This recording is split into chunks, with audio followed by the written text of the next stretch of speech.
Mana tadi Codot yang komen katanya zamannya Bung Karno belum ada Brimob. Bos, tidurnya itu jangan terlalu miring makanya. Agar otakmu itu nggak miring, bisa lurus. Ya Drone ya. Kenapa kalian tidak suka dengan ada kebenaran itu? Ya, dengerin. Propaganda itu bekerja sama dengan DIN PRRI. PRRI pakai siapa? Pakai tangannya PKI. Soehartonya di mana? Berlaga jadi pahlawan noh, pura-pura anaknya sakit. Paham? Jangan dibodohi lagi Indonesia ini dengan drama-drama kalian itu. Pura-pura nggak tahu loh semua. Ya? Tuh baca tuh. Siapa nama bapaknya Ganjar? Nggak ada Brimob. Brigade Mobile itu nah. Brigade Mobile kalau Anda nggak tahu. Paham? Pembebasan yang namanya Papua Barat. Tahu apa sampean? Nah, sekarang gini. Tentang KKB aja, ya. Tentang KKB aja, nggak usah jauh-jauh. Kita bahas ke PRRI. Kalau orang tuanya Prabowo itu, ya, anggota dari pemberontak, pinjam kaki tangan PKI. Paham lo? Ya, kenapa Indonesia nggak boleh bersuara gitu? Lo harus tahu itu. Indonesia ini udah nggak bodoh lagi, bro. Semakin kalian ancam, semakin akan terkuat. Benar filosofinya yang namanya Bung Karno itu ya. Lahirkan kami 1000 orang tua agar mencabut Semeru beserta akar-akarnya.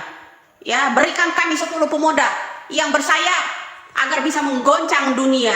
Nah itu memang ada filosofi itu jadi kenyataan, bro. Semakin kalian mengancam pemuda-pemuda Indonesia ini, akan semakin terbongkar kebusukan Bapak Prabowo. Ingat, melarikan uang negara Republik Indonesia ketika Bapak Prabowo meminta, ketika Bapak Bung Karno meminta audit keuangan kepada bapaknya Prabowo. Bapaknya Prabowo melarikan diri menjadi warga asing. Siapa yang menjemputnya? Ketika Pak Soeharto menjabat menjadi presiden, Pak Soeharto memerintahkan Adam Malik untuk menjemput Sumitro Joyo Hadikusumo menjadi kembali ke tanah air Indonesia ini. Aseng, teriak aseng lo pada. Paham lo? Dikit-dikit teriak aseng. Tuh, Sumitro Joyo Hadikusumo itu semenjak era Bung Karno, ketika Bung Karno meminta audit keuangan negara Republik Indonesia ini, beliau meninggalkan negara Indonesia ini menjadi buronan. Anaknya jadi buronan nggak 98? Jadi buronan juga kan? Udah pecatan pula. Paham lo? Nah sekarang gini, hal kecil aja di Papua, KKB, kenapa Bapak Jokowi justru berpesan kepada Panglima Yudo, tidak berpesan kepada Menhan? Hah? Mikir. Justru Bapak Jokowi berpesan tegas kepada Panglima Yudo yang ada di Papua. Pernahkah Bapak Jokowi berpesan keras kepada Menhan? Semakin dia mendekati Bapak Jokowi akan semakin terbaca. Itulah taktik cantiknya Bapak Jokowi berpolitik. Salut gua buat Bapak Jokowi. Kalau dia tidak dikandangin, dijadikan Menhan, tidak akan terbukti apa yang disebutkan dia. Saya ini orang TNI, paling TNI daripada TNI, ya, paling NKRI daripada NKRI, paling TNI dan lebih dari TNI, ya, lebih TNI dari TNI. Sekarang terbukti orang yang bilang TNI lebih TNI, pernah nggak dia membersihkan KKB, OPM yang ada di Papua? Hadir nggak? Bersuara nggak? Yang namanya Prabowo? Tidak pernah. Kenapa Bapak Jokowi menyuarakan dengan lantang kepada Panglima yang namanya Panglima Yudo yang ada di Papua? Tidak menyuarakan lantang, tidak tegas untuk Prabowo. Tidak. Mikir, kau harus mikir. Cerdaskan anak bangsa ini. Ya, semakin kalian mengancamin anak-anak pemuda di Indonesia bermedia sosial, akan semakin ketahuan siapa kalian. Sedikit demi sedikit akan terkuak. Sebentar lagi akan terlahir semua 1000 orang tua yang akan mengungkap itu, bro. Ya, majulah Indonesiaku. Bukalah suara Indonesiaku. Jangan diam saja. Hah? Jadi paham, anggota PRRI itu siapa? Sumitro Joyo Hadikusumo. Sumitro Joyo Hadikusumo itu siapa? Orang tuanya Prabowo. Ya, bekerja sama, propaganda, pinjam juga kaki tangan yang namanya PKI. Ada enggak orang tua kalian yang tahu tentang sejarah itu? menceritakan langsung kepada kalian? Ada enggak? Sejarah itu semua selama 35 tahun disembunyikan dari negara ini. Kemudian membuat mata pelajaran semuanya dibalik-balik. Semuanya ditipu rakyat Indonesia ini dengan mata pelajaran era Soeharto. Paham lo? Ini bukan zaman Orba, ini zaman kebebasan. Bebas bukan berarti kau berani membuat edukasi kebencian buat negaraku. Paham?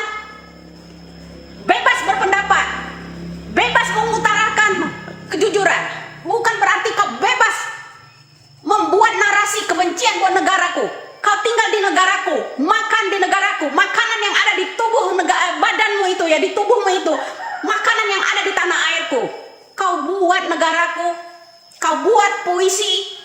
Kalau negara Indonesia ini negeri bajingan, hah? Kalian mau apa? Kau makan, tubuhmu bisa bercuap-cuap, tubuhmu bisa kuat, bisa lantang bersuara, makan di negaraku ini. Negara Republik Indonesia yang kau anggap negeri bajingan ini. Paham? Tidak akan kami biarkan seorang anak pemberontak, mantan pemberontak berkuasa. Dari nada omongannya, saya ingin berkuasa demi kepentingan rakyat. Kepentingan rakyat mana?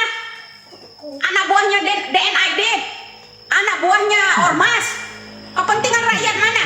Kepentingan rakyatnya mertua. Tunggu dulu.